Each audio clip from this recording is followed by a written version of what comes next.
This week on the Frame Savers, we hopefully go less than 3 rounds against Tyson.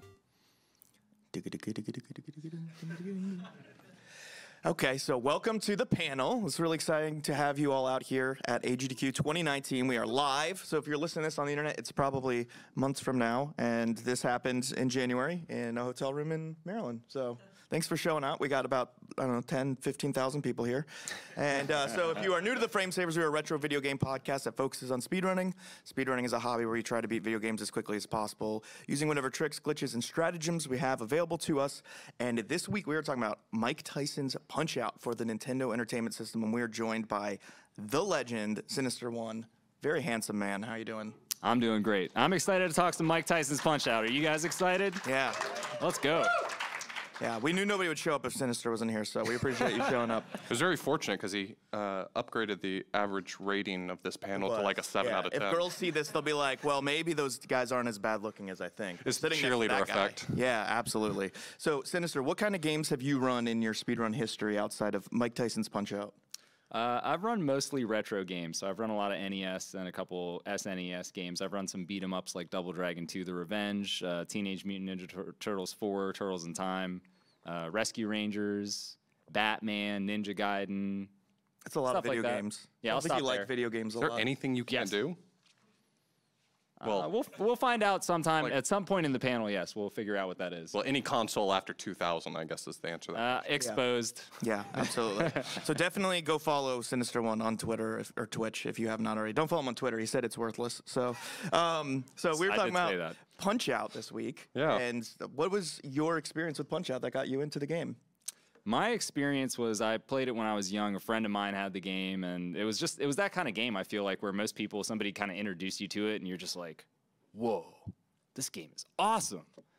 So that was pretty much how it went for me. And then I got reintroduced to it in 2010 at Classic GamesDoneQuick. There was actually a run of the game.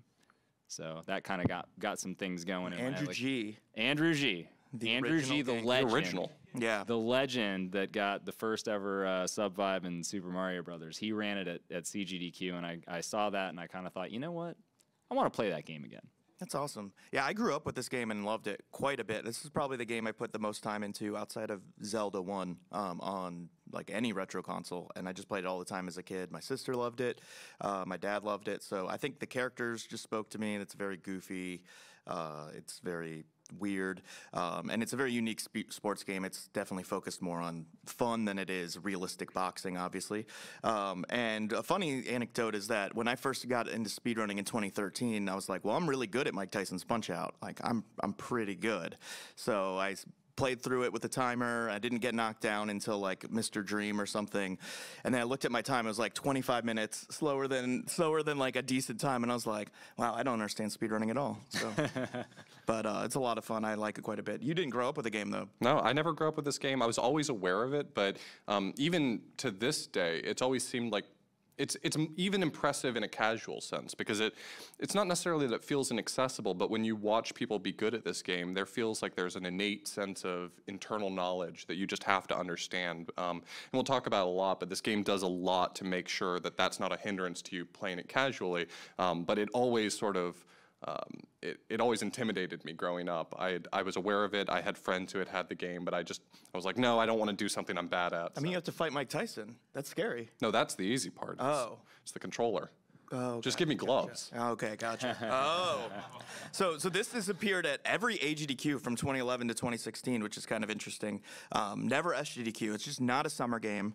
And also AGDQ 2018, like Sinister said, CGDQ back in, I don't know, like the 80s, 70s? Yes. Okay. It was actually the year after it came, 1988. We got right into speedrunning it. That's awesome. It's awesome. It was also a GDQX, and a lot of these runs have been blindfolded, which is really cool. I don't know, do we want to talk about that now or later on in the Yeah, the only other run aside from the ones we just listed was Harvey Relief, which notably had Summoning Salt actually playing it. So that was kind of cool. But yeah. It is kind of interesting, this game, because not only has it never showed up at an SGDQ, like if you look at every showing it's had, it's never showed up at an SGDQ, at least by itself. But in addition to that, it's interesting because a lot of these games, you kind of expect them to do the normal speed run and then occasionally have a showcase sort of run, but it does seem like relatively early on, this game became the blindfolded showcase. Absolutely.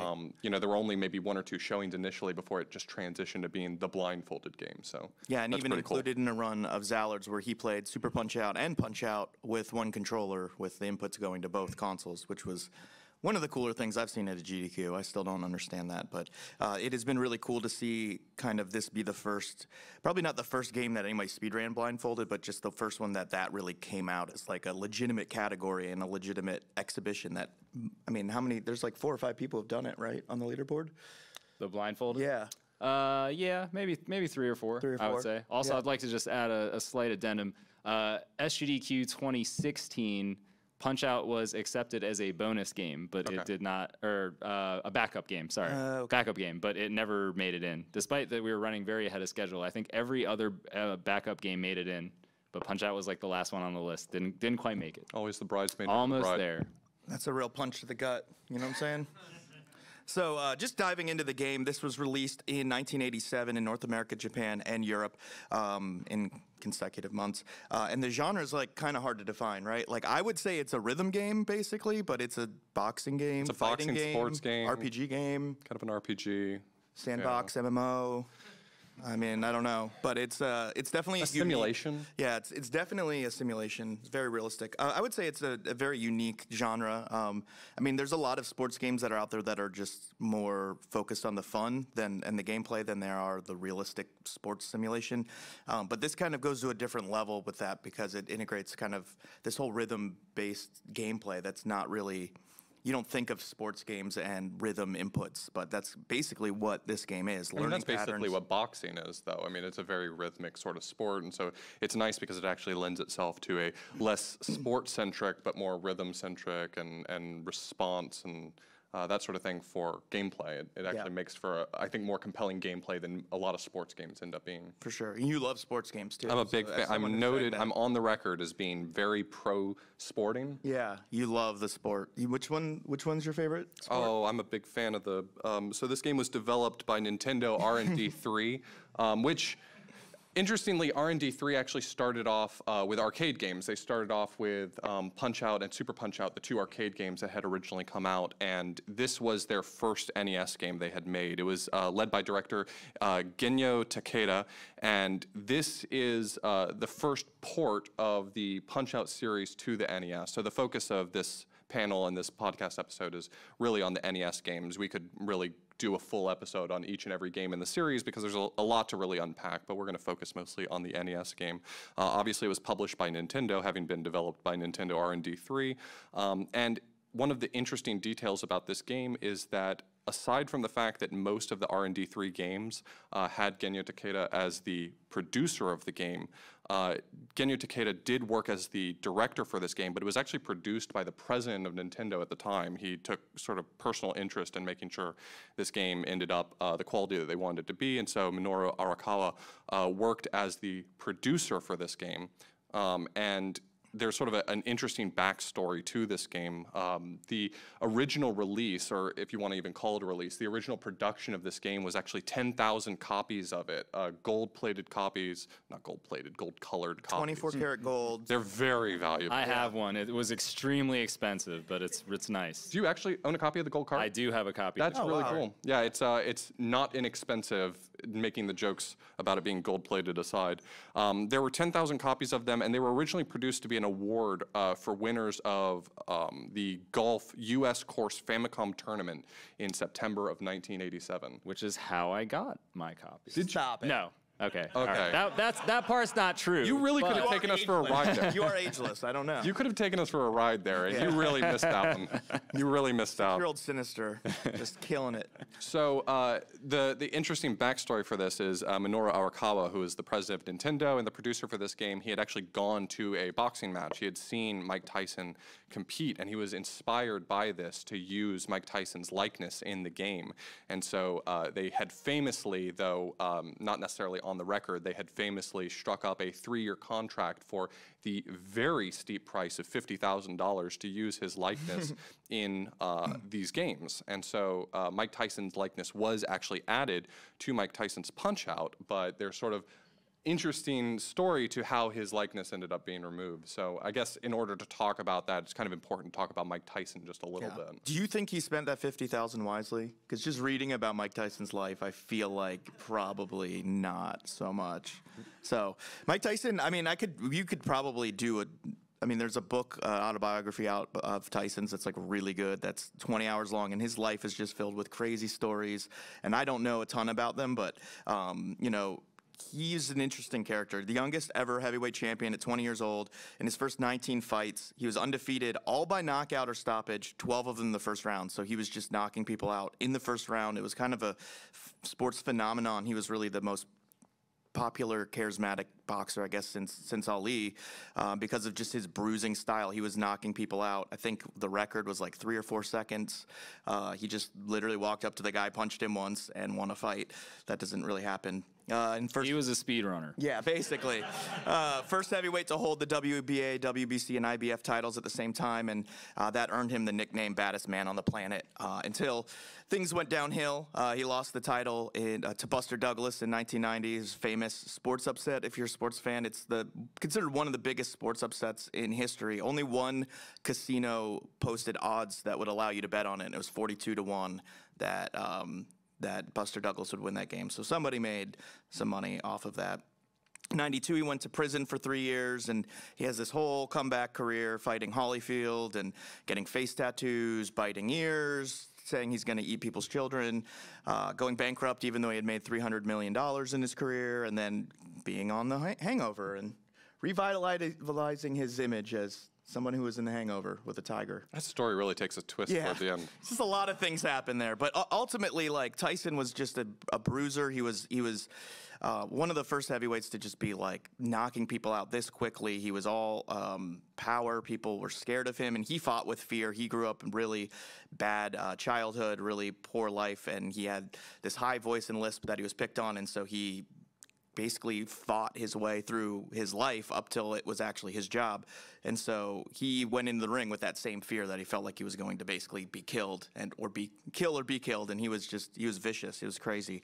But ultimately, like, his lack of boxing skills, I think, caught up with him, and he wasn't quite up to snuff. And he wasn't very focused on boxing because a lot of other things are going on, like face tattoos. He also lost his mentor. That was something that was very important to him in his life, and that's when things really started to go downhill for him. So yeah, I joke, but it's a very, very amazing story. I definitely recommend like looking into his life, and seems to have revitalized it fairly positively, which is good. But just a fascinating sports figure for sure. And it's kind of his career came at the exact right time for Nintendo to hop on this license and get him on there. And I think that was a big reason why this game sold so well, is people were like, you get to fight against Tyson. I don't know, like other sports games, it's like John Elway's quarterback. It's like, well, you're not like fighting against John Elway. Like, there's nothing interesting about John Elway's name being on it. No, sometimes you want to take a swing at Bo Jackson and check the Super Bowl. Sure.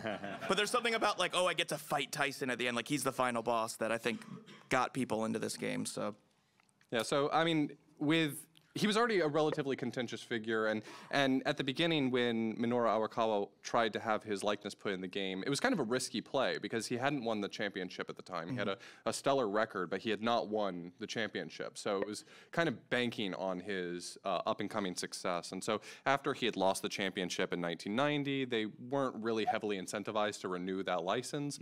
And so that's the reason why all of the carts that were made after 1990 had Mike Tyson removed from the game, half for Nintendo's own image and half because why bother paying more money to someone who's not the champion anymore. And so later cartridges replaced Mike Tyson with Mr. Dream, so the title of the game changes to Punch-Out featuring Mr. Dream, and it's basically just a color palette switch, right? I mean, there's no significant graphical change. Yeah, they just switched out Mike Tyson for Vanilla Ice. Yeah, nice. That's basically it. And what's interesting is that, I mean, I think the original Mike Tyson's Punch-Out sold over 3 million copies, but the Punch-Out only sold, what was it, 250,000 copies? 0.25. And I mean, that's clearly also because it came out several years after. But yeah, if you're collecting, you can actually get the one that has so many less copies for like $10. Everybody still wants the Tyson one even today, so that's kind of interesting. Yeah, it's definitely more iconic. And so, you know, we usually talk about ports and sequels of this of these games. We probably won't go into Super Punch-Out aside from at a high level, but I do want to mention that if you go ahead and pick up a port of this game to any of the later Virtual Consoles, it's going to be the Mr. Dream version for the exact same licensing reasons. So we're not talking Power Punch 2? No, we're not going to talk Power Punch 2. Featuring Mark Tyler. Yeah, that needs to be its own episode, Not 100%. Mike Tyson. Mike Tyler, he was a good boxer. So the lore for this game, it directly from the manual, it says, it all began one day when Little Mac and Doc Lewis met by chance. Doc became Mac's trainer, as you do. Just like wandering the streets, and they just, Yeah. hey, you want to teach me how to box? Okay. Teaching him everything there is to know about boxing, teaching him everything. All the things. All the things. Makes sense. Doc and Mac's story continues over a seemingly endless path until one day a champion is born, which so is they're probably eternal. Yeah, this tale as old as time. So the story behind this game, as if a story is super necessary, Mac fights in the WVBA, which is the World Video Boxing Association, against a variety of other fighters. And there's actually really interesting backstories behind a lot of the characters that show up in this game. So they all have their own unique backstories, especially ones that were translated over from other games. Just as a spoiler, the WVBA, not actually a real boxing association. There is no World Video Boxing Association. I looked it up. Oh. I Googled it, yeah. Okay, I called ESPN and I said, is this real? And they said, how'd you get this number? So all the boxers do have like really unique personalities, and they also have dialogue like in between matches, which is fun. And the further in the fight you get to see, you know, new dialogue you might not see if you're, you know, good at the game. Like probably a lot of people haven't seen Glass Joe's third round dialogue, I would think. But Glass Joe lost 99 times and once in a freak accident, which I find that very interesting. I don't think many Freak boxers. accidental win. Okay, but that's still a freak accident. It is. Which doesn't, most people don't win boxing matches by freak accident. But against Nick Bruiser, who's the final boss of Super Nintendo's Super Punch-Out. Yeah. So the one win he has is against the boss of Super Punch-Out. Which is kind of an interesting thought if you think about the parallels with Mike Tyson's life, where, you know, he had won so many in a row, and then his one freak accidental loss was against some no-name guy. Yeah. Well, that's the circle of life. It's a beautiful story. It's the way it happens. And if you don't believe it, play Super Punch-Out, go to Nick Bruiser, look at the scores afterwards, you'll see Glass Joe's on there. Really? That's amazing. That's funny. Also, Soda Popinski, my favorite character, famously had his name changed from Vodka Drunkinski from the Super Punch-Out arcade game due to, I guess, they find that insensitive. Yeah, there are some. It's not kid friendly, all right. There are some racial insensitivities throughout the Punch-Out series. There are. You know, you can find a lot of things to be unhappy about with some of the characters historically. You know, the arcade game has an Italian named Pizza Pasta. It's true. You know, there's Great Tiger. It's a great name, though. Yeah. I like pizza, I like pasta. I don't see what's offensive. Yeah, that's a good point. Yeah, I mean, they definitely characterize. I mean, there's definitely characters that they use race to create a character, and then there's others that are just there's using racism to create the character. And so, like, you know, there's some characters like I think Piston Honda's fairly malign, etc. But you know, Soda Popinski definitely the weirdest one. Weirdest name, makes no sense obviously, but they had to remove the vodka. It's because he was drinking from the bottle. But it's also really bad to drink soda before a boxing match. So That's true. probably could have had a better career. He could have had a better career. They didn't change his in between rounds text though, so a lot of it still refers to alcohol, and you know, so kids are kind of like, wait, what? Why is he's going to drive all over me? I don't get it.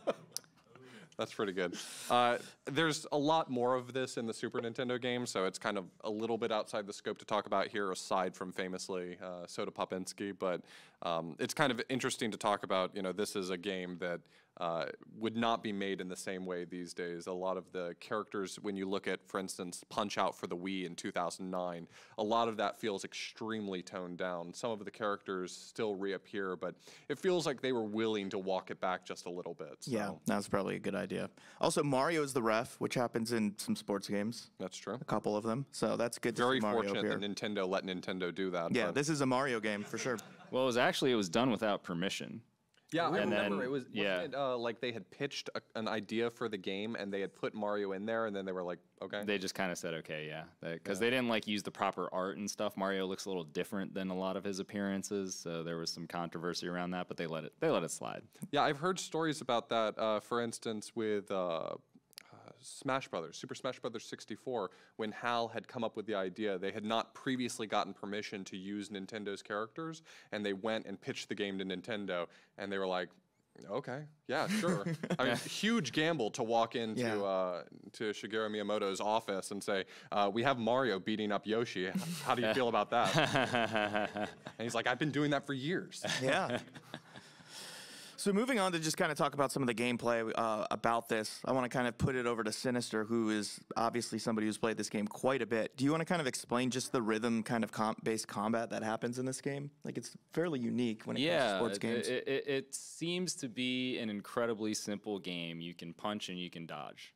Those are your options, right? There's not a whole lot of going on, but there's a lot of nuance to it, and the rhythm that you speak about is actually kind of turned against you at some points. Where boxers will actually, their move timer is varied so that you think that they're going to punch at a certain time just because that's happened, but then it's like, nope, and then you get punched. So it was a good job by the programmers to kind of turn, let you learn that and then turn it against you as well. Absolutely. So obviously the goal of each match is to either get 3 knockdowns in one period, that's a TKO, or a 10-second knockdown where they do not get up after 10 seconds. If not, a decision is made after the end of 3 rounds. Some of the bosses, you might not be aware, you cannot beat by decision. 5 of them actually, Piston Honda 1, King Hippo, Bald Bull, Mr. Sandman, and Super Macho Man. So if you go the full distance with them, you'll just lose every time. And so each boxer has a variety of standard attacks and usually one special attack that will knock you down in one hit, no matter what your health and life is like. There's also a hearts and stars system that definitely factors in heavily to the combat. Do you want to explain kind of how that works? Right. The hearts are essentially your stamina. And it doesn't really seem like they put a whole lot of thought into these heart numbers. Like Great Tiger, you start with 77 hearts. I have no idea. Like, how do you get that number? And Soda Popinski, you only start with 8. So it doesn't really make a whole lot of sense. But those are numbers. Those are numbers. Yeah. That exist. They meet job, all the Nintendo. minimum qualifications to be in the game. So essentially, if you're getting blocked too much, you'll lose a heart every time you get blocked, or if you get punched, you're going to lose some hearts, etc. So you'll get fatigued, and then Little Mac has to kind of dodge until he recovers, and then you can start punching and fighting again. The stars obviously deal a lot more damage than the normal punches, and those are generally obtained by doing some type of counter punch or punching your opponent at a time where you're not typically supposed to be punching them. Okay. Yeah, absolutely. The game rewards you for being able to sneak in those punches during difficult combos or difficult moves, or just slight periods of time of like a vulnerability for the enemy. I think one of the best things about this game, and we were discussing this the other day, is just how this game really teaches you the mechanics of the game by presenting you the fighter order that it is. Like the level design, if you were, really does teach you the game properly and make you learn all of the different things you're going to need to eventually be able to beat the difficult fights like Mr. Sandman and So what are and some Tyson. examples of that? Like Glass Joe? So yeah, you blocking. start out with Glass Joe. Well, he does block, but his guard is very mild compared to some boxers. So you can always punch him 3 times before he's going to block you. If you punch him in the face 3 times, the 4th time he'll finally put his gloves up. He's also very slow when he throws a punch, so that kind of teaches you to dodge because you have so much time to read and recognize. Like even if you've never played the game before, you kind of see him winding up. So that it teaches you the 2 most basic mechanics, and then as the game progresses, you learn more mechanics. As the boxers are going to block more, or they may require you, like King Hippo, you have to counter punch him. The only way to beat King Hippo is you have to, when he's getting ready to punch, you have to punch him first, which is another valuable mechanic to learn. Or Bald Bull, you have to counter the bull charge, things like that. It does seem like the choice to only allow certain bosses or fighters to be beaten by decision. It seems like they're sort of trying to stop you until you understand that mechanic. Like King Hippo not letting you by decision. That's correct. Is sort of insisting. I mean, sure, maybe you can scum out 3,000 points in order to win by decision against another fighter, but King Hippo really wants you to have figured it out. You can't. Yeah. So that's how you win by decision. Is it's based on the point total that you get. And so for some of the boxers, they just set there is a point total. but it's like 999,990, which obviously you cannot achieve. This seems high. Unless you task the game. So there's a video out there. It's pretty funny if you want to check it out. That shows what it looks like if you beat Mr. Sandman or King Hippo by decision. It's pretty hilarious. Oh wow, That would take quite a lot of work. yeah. What are some other examples of just the way it kind of teaches you the gameplay throughout? Like, what are some of the other fights that might? I think, well, like I said, Bald Bull 2 also. Bald Bull 2, you have to defeat him with a star punch. You can't knock him down otherwise. Oh, yeah, so that's kind of absolutely. teaching you, like, hey, you get these stars, you really should kind of use them to finish the knockdown with. Some of them are more just based on, like, a change in the fighter. So, like, Soda Popinski, for instance, is extremely fast compared to the previous boxer. So he kind of teaches you to react more rapidly, which you'll need in some of the later fights. So that's a little more nuanced, but it's stuff like that. Yeah, absolutely. And I think that's something I always really enjoyed about the game, because you feel like you're getting better as you progress through it. And I think that kind of reward system for your time definitely makes you keep wanting to play. We looked up, trying to figure out kind of what's the average play time for beating this game. It's really hard to judge because so many people have so much knowledge of the game that when they submit to like how quick to beat, they say 3-4 hours. But the times that we found, I think, from people doing it completely blind, probably like 8 to 10 hours of gameplay to be able to go from never playing Punch-Out to beating it. Would you say that's probably? If you can actually beat Mike Tyson, there are a lot of people that still come up to me to this day and they're like, I was never able to beat Tyson. And that's not something to be ashamed of. Like, it's an extremely, extremely hard fight. And if you're trying to do it nowadays on an emulator with input lag or something like that, it's going to be even harder. I mean, you do it with a blindfold on, though, so it can't be that hard, right? Well, I suppose. Yeah. But for people beating it, yeah, I would say that's probably accurate, because you're going to have to go, there's a rematch system, but sometimes you'll get pushed back. And with when it comes to Mike Tyson, if you lose to Mike Tyson, there is no rematch. Yeah, so you're gonna have to go back and fight Super Macho Man again just to progress to Tyson. You basically go through the minor, major, and world circuits, and then you fight the dream match. Basically, is what it's called, and that gives you the WVBA championship. And so, if you lose in a certain circuit, it will send you back several fighters. I believe you can only die or lose 3 times. And then you retire. You get That's forced to retire. Yeah. 3 losses and you retire. And depending on who you lose to, if you lose to somebody the first time, you may get to rematch them. But if you lose to them twice, you'll get sent back.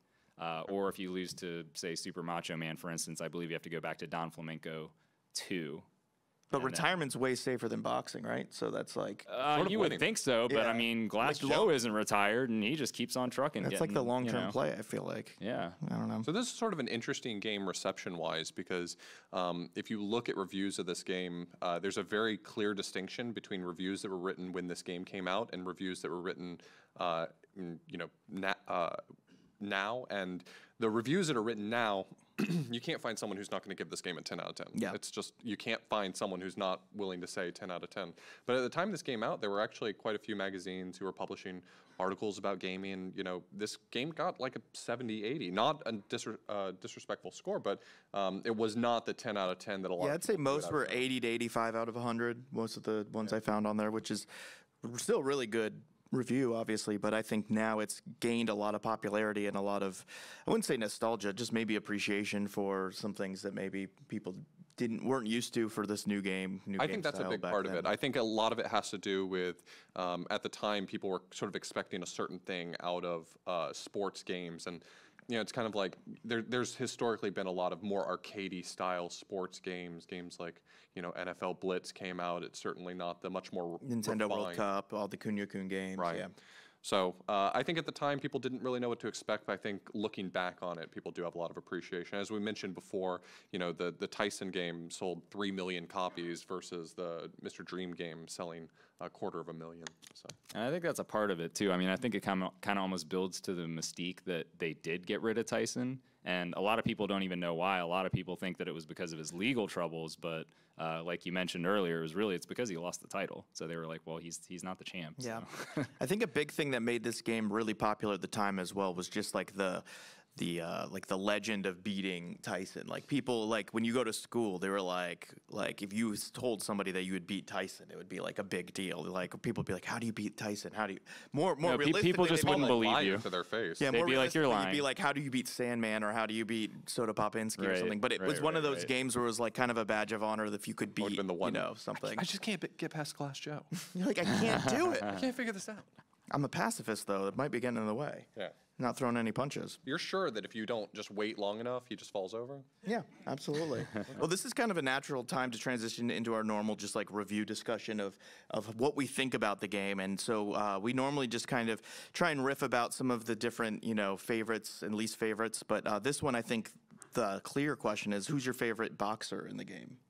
I would say Super Macho Man. Okay. There's just from a speedrun perspective and probably from a casual perspective as well, because he's really challenging when you start out casually. He's got a lot of variation in his move set. He's fast, and you feel very gratified when you do finally beat him, and you get to go to fight Tyson. In a speed run, you can really put a beating on him. I mean, there's just so many different tactics that you can use, but it's also challenging too. It's still hard to pull off the right strategies against him to get a very fast fight. Absolutely. What about you, bub? Me? Favorite boxer? Oh, that's tough. Well, Glass Joe's the only one I can beat, Okay. so I feel inclined to say that one. It makes you feel real good too, right? It does. Yeah. It's really strong.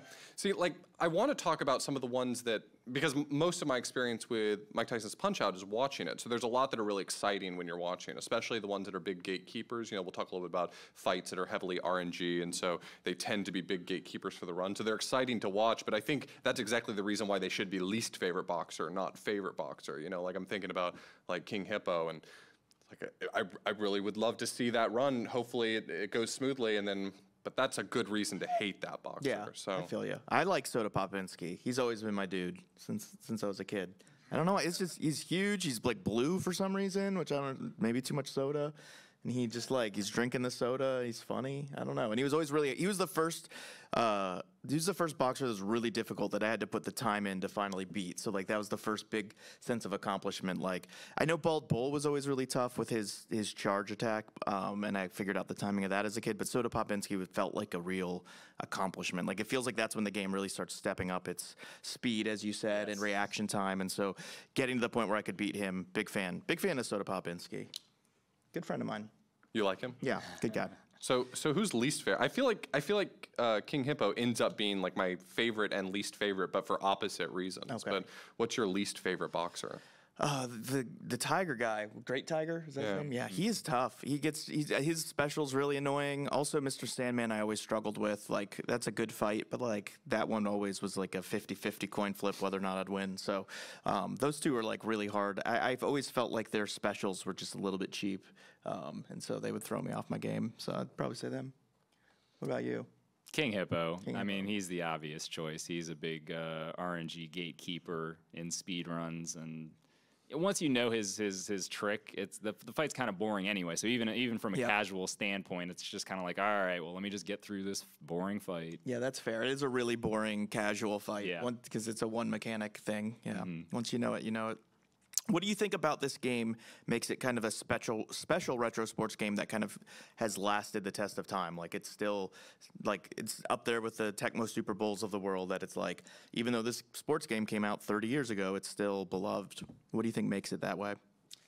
Well, Mike Tyson, for one, he has stayed in the public spotlight one way or another, for better or for worse. Huh? He's in the zeitgeist, if you will. He absolutely is. But I think it's just not only him, but also the rest of the characters, because there are so many characters in the game, and it's just there's something special and unique about each of them. And the game's it's kind of goofy, it's funny, but it's also still challenging and very, very well made. So you can always go back and enjoy this game.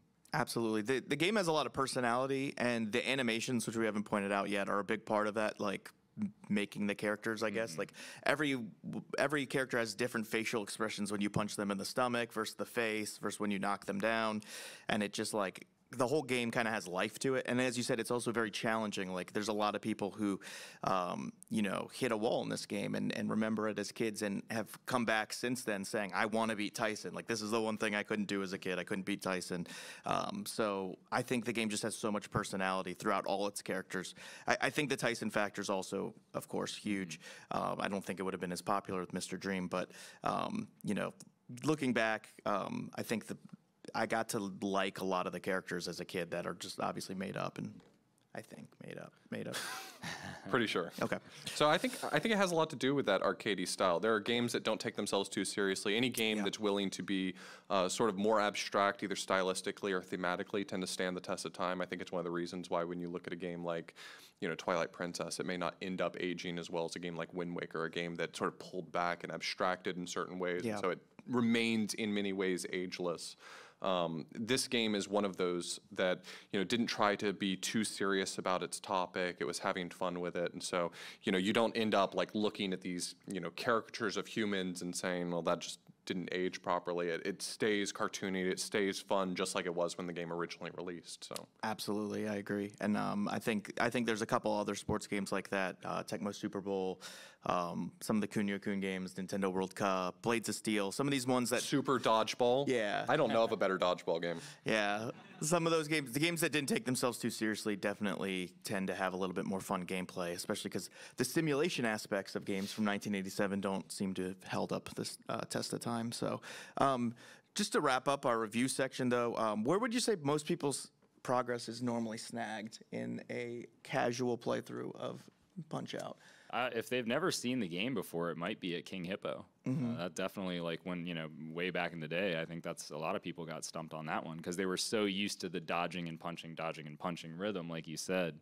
Beyond that, I would probably say Bald Bull would be the next one. Yeah. A lot of people don't really think about countering the bull charge. They get really intimidated by that move, and they're just like, oh, I got to dodge. Like, he's going to get me. Yeah. So that probably those It's a giant bald man running at you. Yeah. What would you do? It's terrifying.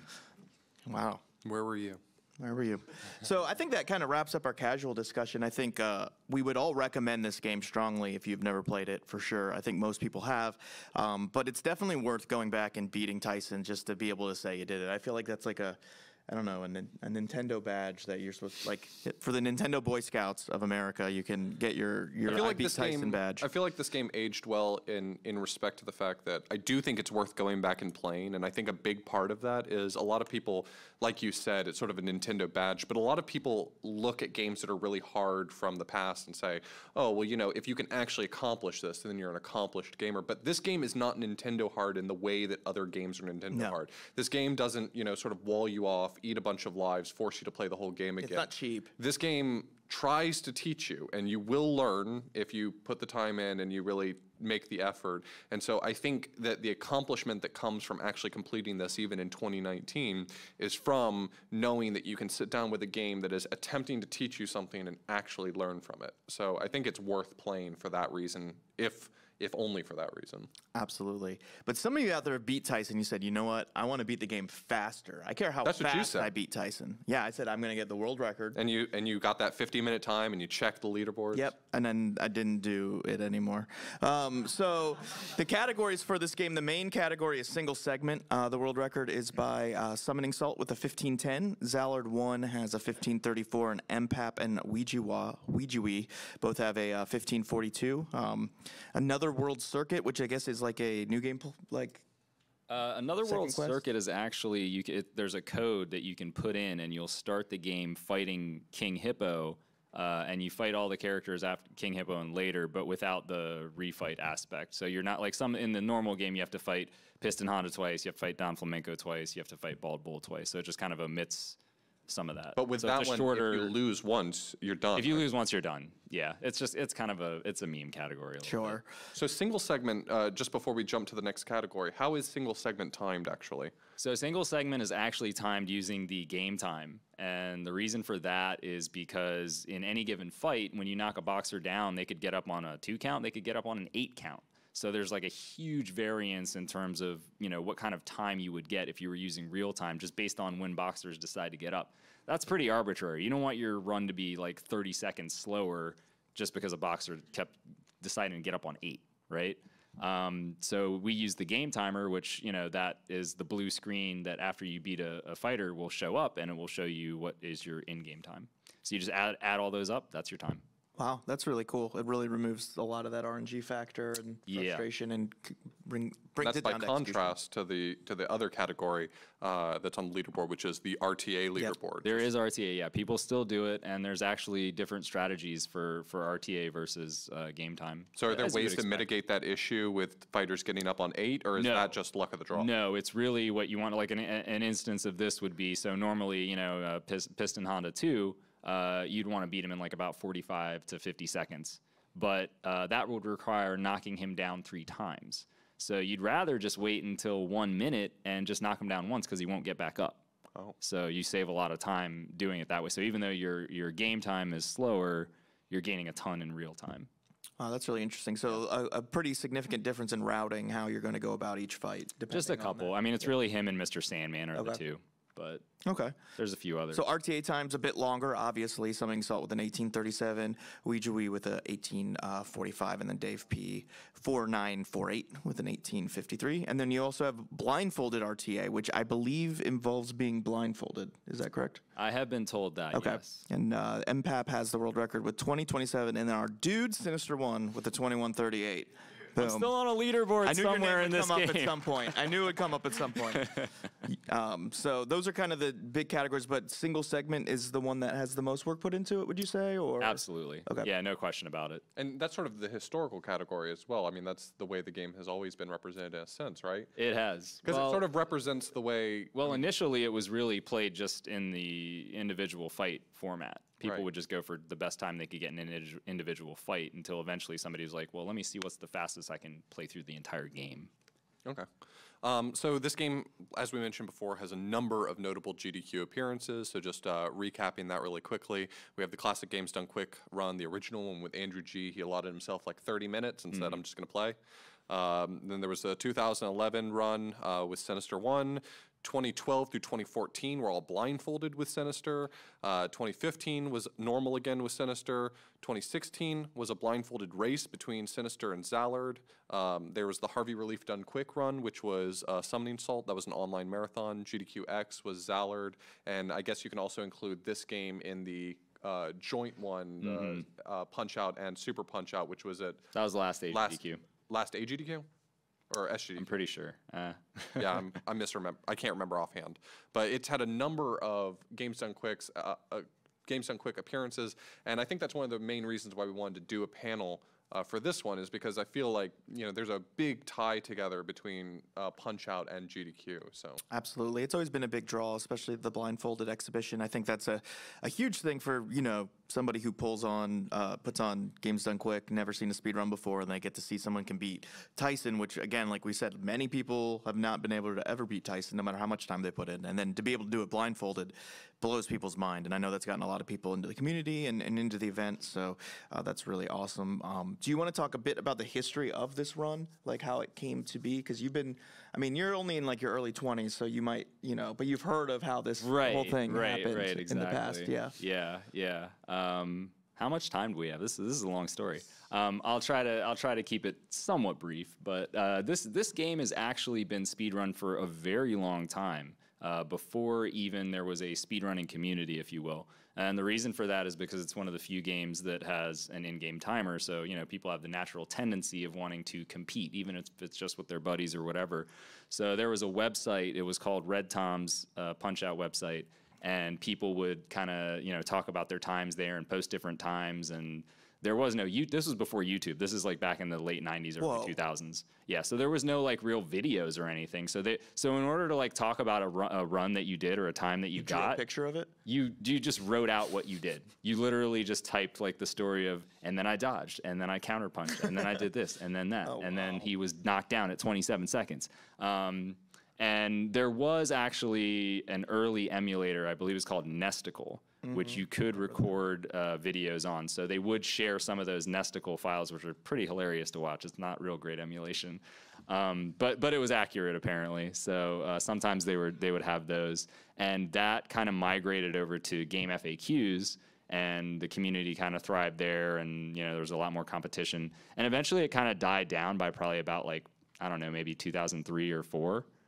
So again, still before YouTube. So there was really no broad record that people could just see if somebody wanted to see this once the days of YouTube came around, you know, it just didn't exist. Was the focus for this primarily Tyson, or was there a It lot was of attention? every given to all individual fight. Every individual fight was important. People competed on every single individual fight. They tried to optimize them. They shared strategies. This was more individual level community, like an IM Absolutely, community, yeah. absolutely. There was only one guy. There's a guy named Matt Turk who is an absolute legend in Mike Tyson's Punch-Out. He, by the time it was all over, said and done, he had every single record. He had every individual record, and he had done the first ever single segment run. Wow. Back in like 2004, I think. And his time was 16:59. Oh, wow. Which is still really that good. stands up Like, even yeah, now. people are not just going to come out and beat a 16:59 very quickly. That's actually really hard to do. Wow, that's really impressive. incredible. And so what developed it from that point to an SDA? So then, yeah, it kind of died for a long time, and there was nothing happening. And then Andrew G, of course, as you mentioned, he played the game in Classic GamesDoneQuick, and I was there. I got the bright idea that, you know, hey, I want to speedrun this game. So then I got into it, and I was kind of really just by myself. I was just speedrunning the game, and nobody else was playing, but people were enjoying the progress. You know, they'd be like, "Oh, that's cool. Oh, you got this fight, or you got that, whatever." Because I was able to post videos, so people were finally able to see it. And I'll never forget at AGDQ 2011. It was really the first time that people were seeing like a legitimate full speedrun. Because Andrew G, you know, he did more of just kind of like the dodge and punch. He did the casual strats. But this was like the first time that everybody's just getting beaten round one. People are just getting knocked out really quickly, and the crowd was like, they're pretty hype about it. That's awesome. That's a pretty big blow up. So you said Andrew G was mostly using more casual strats, but was he taking some of the things at least that were published from like Matt Turk and the rest of the? A little bit. You got to keep in mind, guys, just to give you some perspective. Back in the days of Classic GamesDoneQuick, Andrew G probably had over 10 speed runs that he did in that marathon, okay? Right. So he could only devote so much time to Mike Tyson's Punch-Out. It was probably pretty Plus, low on his... half of them while juggling at the same time. Exactly, yeah. I think he focused a little more on the Mario games, a little less on the Punch-Out. So yeah, he just kind of did what he could, and it was more of just a, hey, this is a cool game, let's get it in. Sure, absolutely. So let's get into some of the notable tech. Is that kind of the end of the story? You know, there's a lot more to the history of it, but I mean, maybe we'll kind of bring it back through as we talk about with the strats developing. I guess like you have kind of two big notable points of tech. Do you want to talk about the gutter punch? Sure, yeah. So that was one of the first things that they found way back in the day was that, you know, you can manipulate the guard of the enemy. So the guard only has a couple positions. You know, they can block their gut or they can block their face. And, you know, what people realized is that the computer is going to block the face if you're just pressing up. You don't have to be pressing B or A. So, you don't actually have to throw the punch, but the computer will anticipate you throwing the punch, so it'll guard face. And then as soon as it's guarding the face, then you can go ahead and hit at the gut because it's unguarded. And in a lot of situations, this would yield a star. So it was an easy, fast way to get punches in and to get stars and to just get really, really fast knockouts. And it's a total staple now. Absolutely. And then you also have a lot of buffer strats that are especially useful in the blindfolded run, right? Okay, so the buffer strats came about because of Zallard 1. I challenged him because it used to be back in the day, there's a frame-perfect punch that you have to do in the fourth fight, Don Flamenco. If you don't get this frame-perfect punch, it's basically a reset. So really not fun. Seeing that he's the guy right before King Hippo that causes even more resets, that was not a fun tandem to play, and I kind of challenged Zallard to, I was like, yeah, well, when you figure out a way to beat Don Flamenco 1 every time, and then he literally found it. So he found out that, you know, if you buffered a left dodge and then a fast left dodge into a punch, that it was the exact number of frames to hit that perfect frame. And then from there, it was kind of like the light bulb went off, and he just started finding all these buffer strats, and then other people would find them. And just to explain really quickly what a buffer strat is, it just means that you're buffering whatever the next movement is going to be. So like, say I've thrown a face punch at my enemy, I can already start pressing and holding B, and the next punch will come out on the first frame available. Or if you're doing a dodge, same thing. So it just allows you to do movements at the exact, you know, first frame available. And this is obviously a big part of the blindfolded run. Aside from just being able to respond to sounds, this also allows you to like space things out the right amount. Yes, that was developed by a guy named Jack Wedge, who was actually from that old Punch-Out community, that core group in the beginning. Once he kind of saw the blindfolded thing happening, he was like, oh, I bet you could do some good blindfolded buffer strats, and he just kind of like redid the entire run by himself, just finding buffer strat after buffer strat to get, to get through the game blindfolded. And he's really the one that figured out how to beat Tyson blindfolded. What percentage would you say of the blindfolded run is responding to audio cues versus just buffering out the entire? I mean, there's always going to be audio cues, Sure. for sure. But it used to be, so initially when I started doing the blindfolded runs, I never practiced, I never prepared or anything like that. It was just kind of a goofy thing to do, and it was fun. But then, so then it was all based on audio cues at that point. But then eventually, like by the time we got to 2016, that's when the buffers started to take over. Sure. So it kind of took a long time because I never really looked into it.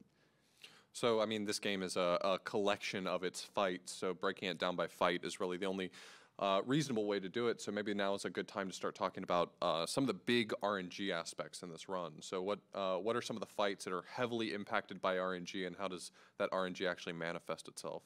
Almost every fight. This is one of the most RNG heavy games out there. Thankfully, a lot of it can be mitigated to some degree, but ultimately, King Hippo is the first one. As I mentioned before, you can't punch him unless you're countering one of his punches where he opens his mouth, and he's going to decide when he wants to do that. You have no say in this matter. So if he just decides not to open his mouth, then you're going to be hitting reset. The same thing with Soda Popinski, because there's kind of a glitch on him that allows you to get a very fast knockdown, but it requires him to throw an uppercut in a situation where he can throw a hook or he can throw an uppercut. So if he just decides to throw a bunch of hooks, then you're pressing reset, and there's nothing you can do about it. That's unfortunate. So maybe let's just break down some of the more critical fights as well, especially ones that focus a little more on technique versus just trying to mitigate RNG as much as possible. So it seems like the obvious one to talk about for Mike Tyson's Punch-Out is the Tyson fight. It is. Oh, you fight Tyson in this game? Yeah, hopefully. Oh, wow. If you ever make it past That's Flash the Joe. dream. That's the dream. Tough. So yeah, Tyson. The thing with Tyson is it's almost like playing a completely different game, especially when you're speedrunning, because he's got just so much that he's throwing at you that, first of all, he's got his normal punches are knocking you down. So it's not like previous in the game, all those boxers had special moves that would knock you down in one punch, but he's just like, this is my normal punch, and I knock you down immediately. So there's that aspect of it. They were also really clever with how they set up the RNG for Tyson. So he can delay. There's like 4 variable delays he can do between each punch. So that's why you'll see people, even to this day, you'll see like Summoning Salt or myself or Zallard or any of us getting actually knocked down by Tyson, which that's something you would think, oh, well, that should never happen, right? These guys have played the game 1,000 times. But like because of those variable delays, every now and then you're just going to miss it. So that's going to happen. Is there a window in which if you do hit dodge on the proper frame, it'll dodge all 4 varieties of, or do you have to just do? No, you have to react. Okay. You have to react. So it's constantly testing your reaction time for the first 90 seconds of the fight. And then he also has a long delay that he can do. It's an extended delay. We call it the 8-second delay. That's also going to ruin your speed run as well. Why is it called the 8-second delay? Good question. Okay. It's because he actually delays for 8 seconds. Oh. I know that one you wouldn't expect, but yes. Do you know what the gap is between when you see him? I guess he flashes, correct, when he's going to do his uppercuts, or there's some He sort of does. visual cue? Yeah, he What does. is the amount of time you have to react properly that you have to do every time? I don't know the exact amount of frames, but it's pretty tight. It's pretty tight. And what happens, what most people get hung up on is that they psych themselves out. Yeah. And that's how they programmed Tyson, and that's the brilliancy of it, is that they knew that people would just kind of get into this rhythm of thinking like, okay, I'm dodging at the right time, dodging at the right, and then he would do a different delay, and then boom, you're on the canvas. So Yeah, they did. I mean, that was a really cool mechanic too, just to kind of try and emulate. Tyson was a boxer that would knock people out in one punch, and people were terrified of him. So they translated that into the video game form and said, like, you have to do everything perfectly, or if you get hit once, you're going to get knocked down. And that pressure makes you kind of it puts you on tense. edge. Yep. It puts you on edge. But for the speedrun purposes, you also have to do frame perfect punches. So in a lot of the fights, what you can do is you can do a delayed punch, a delayed counter punch, and it'll deal more damage than a normal punch will. So on Tyson, you're going to punch him once, and then you have to do a delayed punch, which is frame perfect. That's 1/60th of a second, since the game runs at 60 frames per second, and that will deal additional damage. That's the only way that you can beat him in the first round. You got to hit probably at least 13 of those if you get fast patterns from him. If you don't, then you're probably going to have to hit between like maybe 15 to 17. So it's kind of a big ask, and it's an intimidating thing for anybody who wants to speedrun the game to kind of think like, wow, I have to do 13 frame perfect actions at the very end of my run. Yikes. But thankfully you can get the hang of it because there is some rhythm to it in a way. Yeah, that's incredibly technical for, I mean, what looks already fairly intimidating, and then you hear it and you say, 13 frame perfect, but it's not that bad. Well, thankfully for me, when I started speedrunning the game, I didn't know it was frame perfect. So ignorance is bliss. I used to think there was like a 4-frame window that I could do these delayed punches. So I was just like, oh, this is no problem. I got this. And then eventually the guy that did the tool-assisted speedrun told me like, hey, yeah, how are you doing with those frame perfect punches? And I'm like, what are you talking about, frame perfect? That's amazing. Yeah, and then for like a week, I couldn't beat him in round 1. It was just totally in my head. That's amazing. We all just discovered that Sinister's brain runs at 240 frames per second. Yeah, absolutely. That's how the math works. No, actually, strangely enough, when you fight Tyson enough, the game will literally slow down for you. Yeah. Like you will see it a little. It will appear as almost as if there's 2 frames on which you could hit him. That's it's amazing. bizarre. Yeah. It really speaks to a lot of how you sort of internalize all of these things, especially for a game that's so rhythm-based. I feel like that's the case for a lot of rhythm-based games, is once you really start to internalize it and start to feel it, it really does feel like it slows down and you can think through it a lot better. Right. So moving on from Tyson, which is obviously the most notable fight, what are some of the other more critical fights that are execution heavy, like Honda 2? Honda 2 is incredibly execution heavy. You have to use kind of all your techniques, and there's some very small frame windows in which you can do these. They're called max damage uppercuts. So like not all uppercuts are created equal. Some of the star punches will deal more damage based on certain variables, and one of those variables is where your opponent's guard actually is. And there's kind of like some in-between spaces of the guards, even though I said at the beginning there's only up and down. In the in-between spaces, sometimes it'll just randomly it'll deal more damage. Like I can't explain it, but that's how the game is programmed. So you've got to do that, and you've got to just be very precise. You can essentially knock him out before he even ever throws a punch, which is one of the most gratifying things in any of the fight, because it's basically like him and Glass Joe are the two. Y'all are bullies. Glass Joe's a fighter. He's out there 100 times trying to make money for his kids. That's true. So Try again. Yeah. Besides that, I'd say Sandman. Sandman's real tough. He's fast and he hits really hard, and he's kind of like Tyson in some ways, where he can kind of fake you out because he also has those variable delays. Yeah. So when he's going to do his triple uppercut, like you don't really know when it's coming. So he'll catch a lot of people with that. Absolutely. Sandman is definitely a tough fight. What about Super Macho Man? Super Macho Man, again, he's extremely RNG heavy in terms of what his pattern is, and you have to really understand. There's probably like 5 different ways that the first phase of the fight can go. There's probably more than that, really, but there's like 5 kind of typical ways that it can maybe go. And then after that, it gets a little smaller. There's maybe like 2 or 3 ways in the next couple, but you got to be really on point with that, and the timing is difficult, and you got to use everything at your disposal. So you've got to quickly react to whichever scenario you're getting presented, and yeah, say, okay, I'm getting this of the 5 options, and now I need to do this. Yeah, the game really has a lot of variables. People think, oh, once you know the patterns, then that's it. That's all you need to know. But there's a lot of different patterns. The programmers really did a good job with making sure people couldn't just like memorize things. You can only memorize so much, and then you get to the point where it's like, okay, well, I have to be able to deal with these 3 different situations in this moment.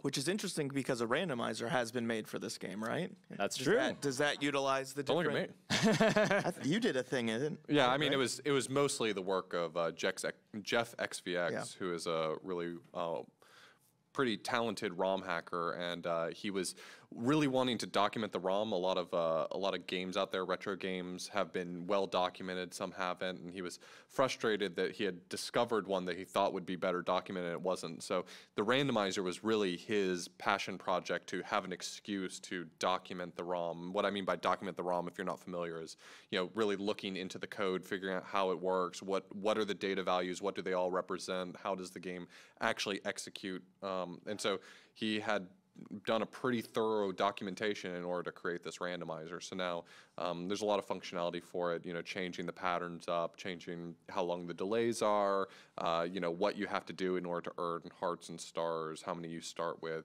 Things that are relatively subtle changes that take a lot of balancing to keep the game playable. So. In case it wasn't random enough already for you. Yeah, I think that's what makes it incredibly hard to balance. Yeah. Because he's been trying, and it's either like too hard or too easy. It's very hard to find that sweet spot. Absolutely. Yeah, it's very easy to make very subtle changes to patterns, and suddenly you end up with a Glass Joe that just won't die. Yeah. Right? I mean, that's not a joke. We literally had versions of the randomizer where Glass Joe could not be defeated. He was a French juggernaut.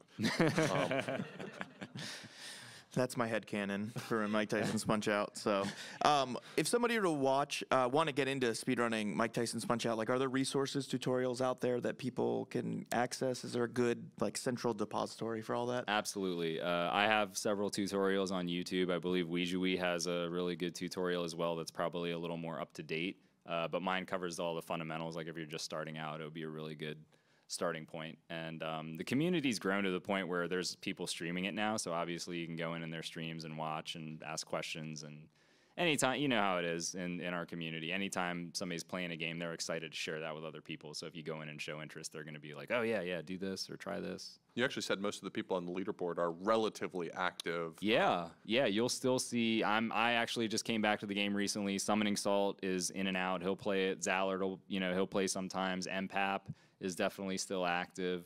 And there's a lot of people that are kind of like up and coming that have been really improving their times lately. So yeah.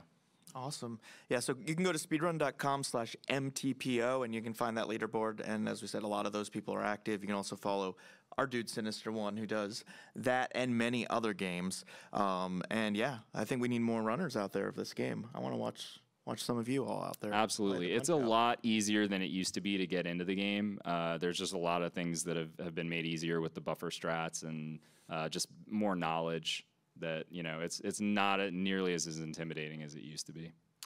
Yeah, Do we want to move to Q&A? Yeah, let's So we wanted to leave a little bit of time at the end of this because last panel we kind of ran out a little early, and we wanted to do some Q&A with you all. So I think if you do want a Q&A question, you have to go up to the mic there. We have a mic this time. It's a magic device that amplifies your voice. So if you've got some questions for us, or more importantly for Sinister, if you let's wouldn't be mind honest, it's all for stepping up to the Sinister. mic, we'll try to get as many in as possible. We have about 30 minutes blocked off for Q&A. We'll probably cut it about 5 minutes short so we can sign off. Absolutely. But let's go ahead and get started. So go ahead.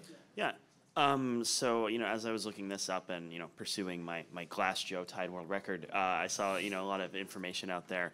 And it seems like for this game in particular, there's a really close relationship between the TAS community for this game and the RTA community. I heard McHazard name mentioned a lot. Like, can you talk a little bit about that relationship between like how the TAS people find stuff and then how like it puts back into a run and like how those things are sort of discovered and how you guys work together on that stuff? I'd love to. Actually, the first people that tasked this game were Phil and Janisto, and they inspired AGDQ, who actually runs taskvideos.org, to do the kind of a newer iteration of the task where he found a lot of stuff. And he was also somebody that used to play the game back in those old Game FAQ days. So he was on there, he was competing. He actually beat Matt Turk for the Piston Honda 1 record at one point, which nobody had been able to claim to beat Matt Turk. On top of that, he said he used to do blindfolded runs as well. I believe he said he got to Macho, if I'm not mistaken. So he was very, very much into the game. So he put a lot into it. And then it was many years before McHazard came around. I worked a lot closely with AGDQ, and we kind of, we would bounce stuff off and figure stuff out. So he helped me with a lot of the real-time stuff because, again, like I said, that previous community, they were so focused on individual levels that there were really, those strats were just too impossible to do in single segment because they'd be like, oh, well, this is a, 1 in 100 thing. And it's like, well, you can't do a 1 in 100 thing in single segment. That doesn't work. So I would work with AGDQ, like especially on Super Macho Man. He really helped me get like a sub 1 minute time in real time. McHazard came along. He is an absolute genius. He completely destroyed the tasks in ways that. So let me tell a story. So he sent me a PM, and it had a file that was like, so this is an actual file for a task. So for those who don't know how a task works, you have to play the file back in an emulator. Okay, so you just have this file, you put it, turn on the emulator, and it plays back, and it's just inputs. That's all that's in the file. Okay, so there's no way to cheat. All right, but when I saw this, my brain was telling me like, he's cheating somehow. This isn't possible. Like this can't be real. But then the other part of my brain is like, no, it has to be real because this is being played back in an emulator. Like that's how blown my mind was when I saw like his first.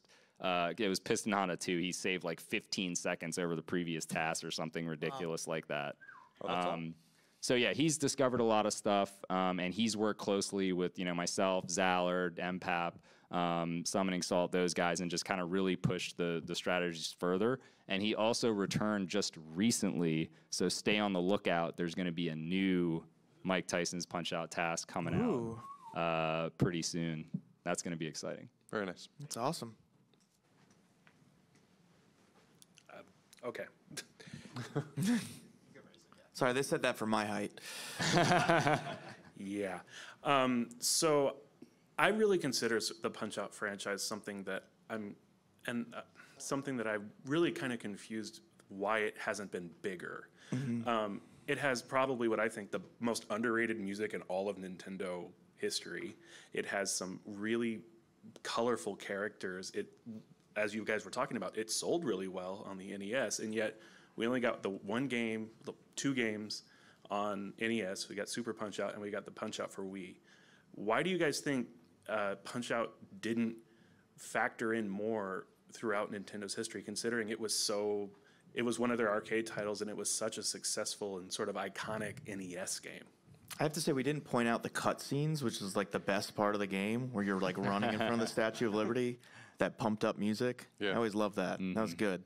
Yeah, it seems like the Punch-Out community probably has a lot to complain about with the Metroid community as well. So.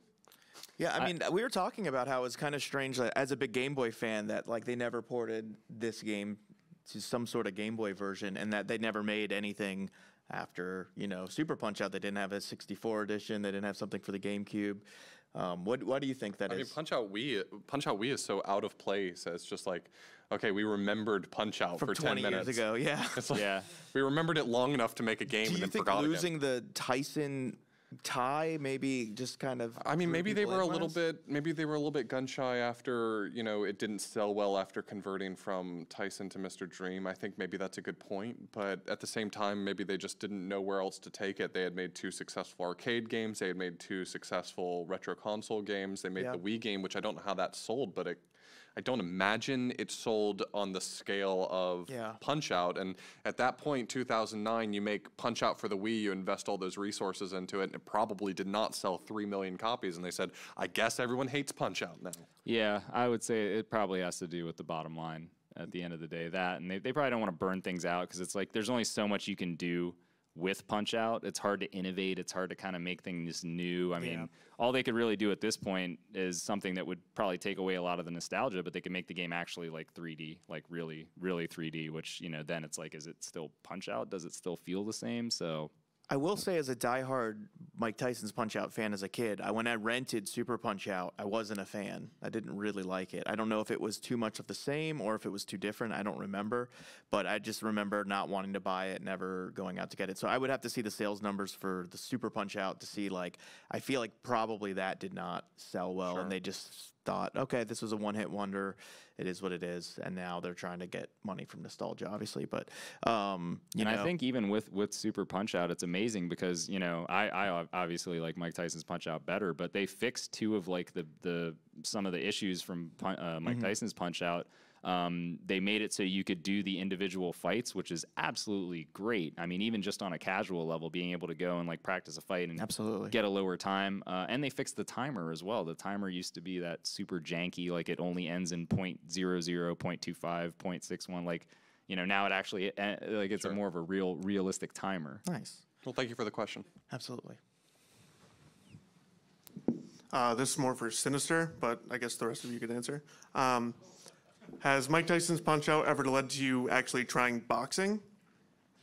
No. You think he's gonna ruin that moneymaker? Yeah. Never know.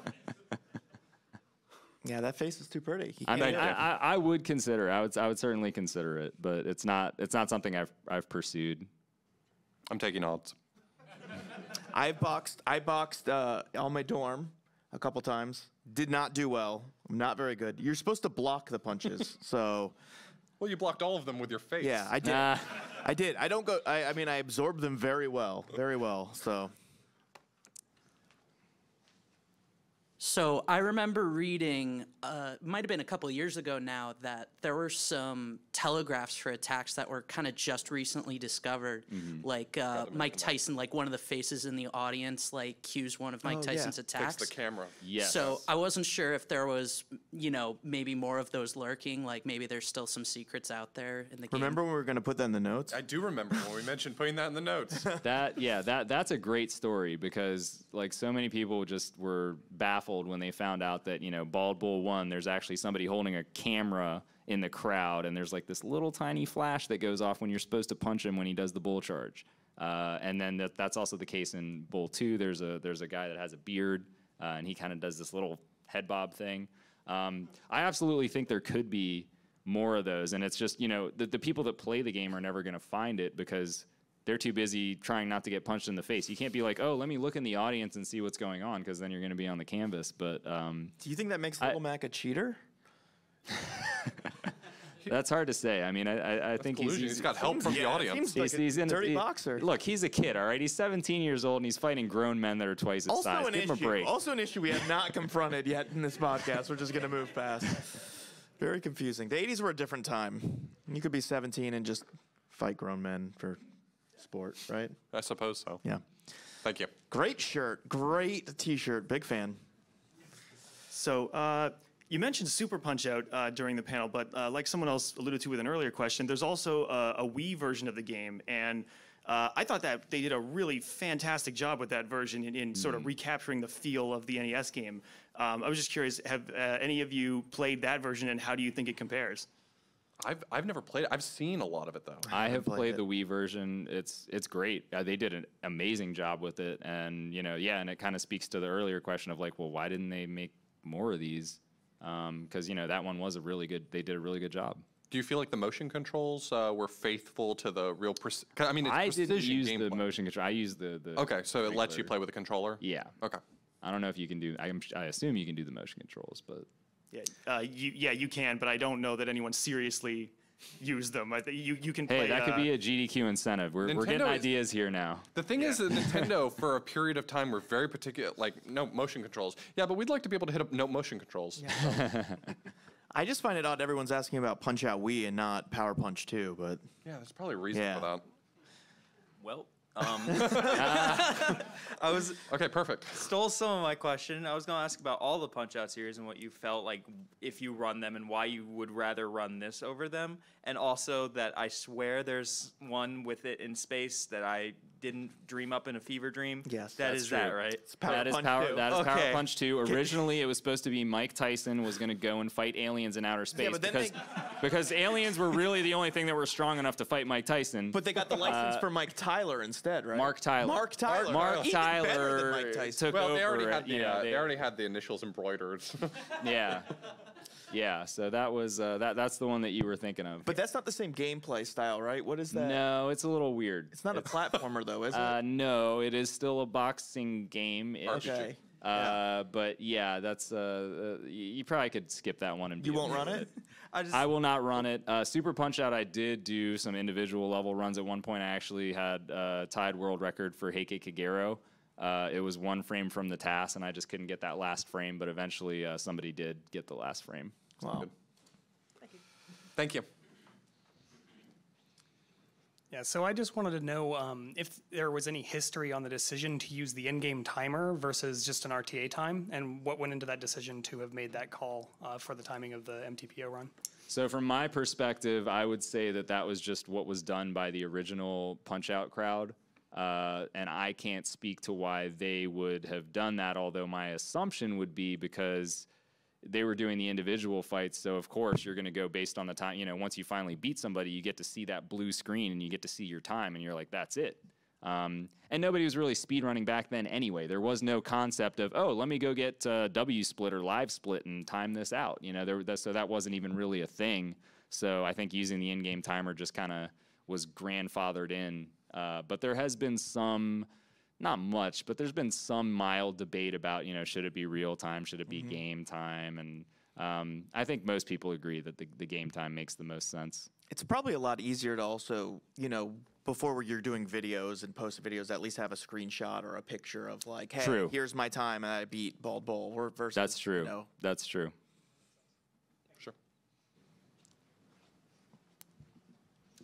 All right, so Punch-Out has been around the NES, as you mentioned, since '87. So we've had a lot of time to, as the years go by, just kind of refine the gameplay, like non-task gameplay, effectively. Despite that, if you were to pick like a particular moment between then and now that has been like kind of like a mind-blowing kind of thing that like mind-blowing development in like real gameplay that's kind of like flipped the game upside down for most people. So you're talking about in general gaming? Yeah, I'm talking like like non-tasks, like, oh dang, like you found something that's just like totally gonna blow away all these other runs, like no matter how Like recent. breakthroughs for Mike Tyson's Punch-Out? Yeah. Oh, okay. Yeah. I mean, I would go with what I said earlier, the Piston Honda 2. So when McHazard first debuted that, we were immediately like, well, how do we do this in real time? And he was able to explain it. So it then just became, okay, well, now we have to practice this and get it down. And he had a very thorough explanation of how it was done. But that was huge because it used to be the times you would get on Piston Honda 2 would be like between 55 and 59 range. And then that went down to like 45 to 49, which is 10 seconds is a huge chunk in the game. It does seem like it's a non-negligible improvement also, the discovery of these buffer strats you're talking Absolutely. about. That's true as requiring well. that frame perfect. That one, yeah, that was a huge one because that actually allowed more people to play the game. Like most people are not going to play a game where 4 fights deep you have to do a frame perfect thing, and if you don't get it, you reset, and if you do get it, you fight King Hippo. That's not the kind of game you want to play. Damned if you do, damned if you don't. Yeah, exactly. Thank you. So I just wanted to know, back in 2015-16, whenever Summoning Salt was starting to make the first world record progression video, did the Mike Tyson's Punch-Out community know he was going to be doing that? And what was the reaction for whenever it came out? Well, I think it might have been even a little later than that, but maybe I'm mistaken. Are you talking about the one about single segment or the one about Mike Tyson himself? Mike Tyson, the one that actually got finished is episode 1, I guess. Well, the first one actually it's not up anymore. Yeah, yeah. So if you guys didn't see there, he did the first one was on the single segment run, but it was 2 hours long, so it didn't fit into his normal format. So I believe he's taken that one down. I think he may have talked to some of us about just like research stuff in doing it. And I know that it was slightly inspired by, I had actually done something like that for just one fight. It was for Piston Honda 2 but that was a long time ago. That was like probably 2014 or something like that. But that was he was kind of like, oh yeah, that's a good idea. Let's do that and make it an actual good format because mine was just garbage. So now he did it and made it really, really good. That's awesome. Thank you. Thank you for the question. So this is more of a general question. Say Sinister especially, but all three of you, you've been speedrunning for a long time, lots of various games. So what's your main motivation for speedrunning, and has that changed over the years as you've been a runner? Yes. Mine's to get rich and get women, so it hasn't worked out very well. Okay. Thank you it's for your probably honesty. Change to video game, just like wanting to play video games.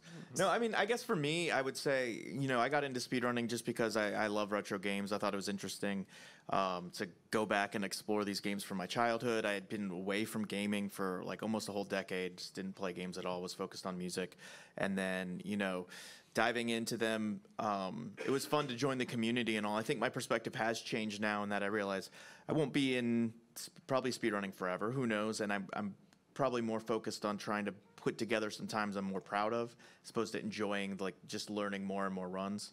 But the motivation is always to be part of the community and collaborate with people, enjoy the whole process, I guess. I think a lot of people get started with speedrunning for the purpose of diving deeper into games that you already love, and I think that is a huge entry point for a vast majority of speedrunners. Though I would say that I think my motivations have changed considerably. I mean, I started speedrunning with Super Mario World because I watched I watched Siglimic's summer of 2013 12-hour-a-day grind of Super Mario 64, and I said, well, if he can do it, I bet I can do that with Super Mario World. I love Super Mario World, and I'm willing to invest some time into it. And so I dove deep, and I really tried to put a lot of effort into it. And while I never really achieved the success that Siglimic ultimately did with being able to claim the world record in Super Mario World, that was my motivation for starting. But it was once I got into speedrunning and realized, wow, you can just pretty much do this with anything, right? I realized it was a really great way, actually, for me to discover games I had never played before. I mean, you know, I'm well known for having speedrun a lot of games, and I would say probably a good 75% of them I had never even heard of before I speedran them. And that became a huge motivator for me. It was an opportunity for me to find out about games that I completely missed out from my childhood, either because I couldn't buy every single cartridge that came out when I was, you know, 8 years old on a $5 a week allowance, or because I just didn't own those consoles, or I wasn't born before 1987, or any of those things, right? That one's on you. Yeah, that was my fault. Yeah, I would say also just adding a lot of replayability to games I love for some of my runs. I think, like you, I'd like to pick up new runs just to play around with new games, and also to route stuff and provide something for the community if a game's never been routed or played. But also a game like, say, Link to the Past, I could play it once a year maybe casually and kind of enjoy it until I'm kind of too good to enjoy it, or you could speedrun it and have all this replayability where you're constantly engaging with the game, engaging with the content, learning how the mechanics of the game work at a much deeper level. So I like that as well. What about you, Sinister? Sure. So my motivation actually was because I got into speedrunning so long ago. You know, I just was kind of going through the list as you discover it, and you're like, oh, I want to see the speedrun of this game. And well, there was no speedrun of Mike Tyson's Punch-Out to watch. And also another game I really like, Double Dragon 2: The Revenge, there was no speedrun of that. So my motivation was like, look, I just saw all these awesome speedruns, and it was such a great experience for me personally. Like, I want other people to have that experience too. So that's what motivated me to run Double Dragon 2: The Revenge and Mike Tyson's Punch-Out. So then there would be actual speedruns that people could go and watch. And then, of course, my motivation has shifted quite a bit over the years because I've been speedrunning since 2009, so like 10 years. I would say now my motivation is more towards just community-oriented things. So like coming to events is absolutely amazing. Like I love coming to events and just hanging out with everybody. I love commentating. That's one great thing. Like as speedrunning has grown more competitive, like being able to commentate great races that have happened at GDQ, or even like tournaments, like a tournament match recently between Cool Kid and Prizzy in the Rockman 2 tournament that was such a great experience, just amazing. So yeah, it's really shifted over the years, but ultimately I'd say it's the community. Community always brings you back. Thank you so much. Thank you. Thank you. Yeah. I think we've got time for these last two. So I once saw a task where just using input timing, they made it so Super Macho Man did his like spin with his arm like 99 times in a row. What is the funniest task that you've ever seen? Because this game is ripe with them. What's the funniest thing that you've seen? It was what I had mentioned earlier. I think it's the defeating King Hippo or Mr. Sandman on decision. Because that was something that was completely unexpected, and just go watch it for yourself. It's very, very funny. And it's obviously tasks. You have to task to do that. I'm going to have to check that out after this. So if you've only experienced like watching the speedrun of Mike Tyson's Punch-Out, you only really see round one in any of the fights. Mm-hmm. And one example I'm going to use is you can knock out Don 1 in about 15 seconds. Mm-hmm. I was wondering if there's any crazy knockouts that you can do in round 2 or round 3. That is a really good question. I think there are some with Mike Tyson in round 2, because that's when you can finally start getting stars on him. So you can do some kind of impressive stuff, like a really fast round 2 knockout of Mike Tyson. That would be the one that would come to mind. But most of the boxers do actually have different strategies in the second and third round, believe it or not. Yeah, so it's like you said, in round 1, that's all you get to see, but rounds 2 and 3 are varied. If you really want to see kind of the full spectrum of everything, I would recommend watching MPAP's high score run of Punch-Out. Because, I mean, it's not that long, because obviously the round, it's a timer in each round, but you get to see the full gamut of everything that the game has to offer. That's really cool. Thank you all so much for all the great questions. Yeah, that was fantastic. Yeah, that was good. Absolutely. So just kind of as we wrap up this panel, we want to say thank you, first of all, for showing up and listening to our dumb faces. We want to let you know to find us at theframesavers.com. If you're looking for our content, there's links to our SoundCloud, our iTunes, Twitter, our Discord, if you want to ask Q&A questions or just hang out. We've got all the social medias are there. You see all those sweet shirts, too? Yeah, I saw a shirt. There was a shirt or two. You can buy them on the internet, I think. Yeah, merch.theframesavers.com. There you go. And we are actually going to be starting our world record review that we announced last GDQ soon. Yeah, right? we're going to have a soft start before, but we ended up holding off. So we're actually starting right after we get home from GDQ. So that's going to be a live show where every other week we go through the world records from since the last show. So it's a good opportunity to come and see what's happening in the world of speedrunning. You know, games that you may not even know are being run are being world recorded. So yep. So if you are speedrunning stuff and you get a world record and you want it to show up on the show, go to theframesavers.com. There's a submission form there, and we'll be starting that in, I guess, 2 weeks from now. So look out for announcements. Also, if you look for supporting us, you can find us at patreon.com/theframesavers.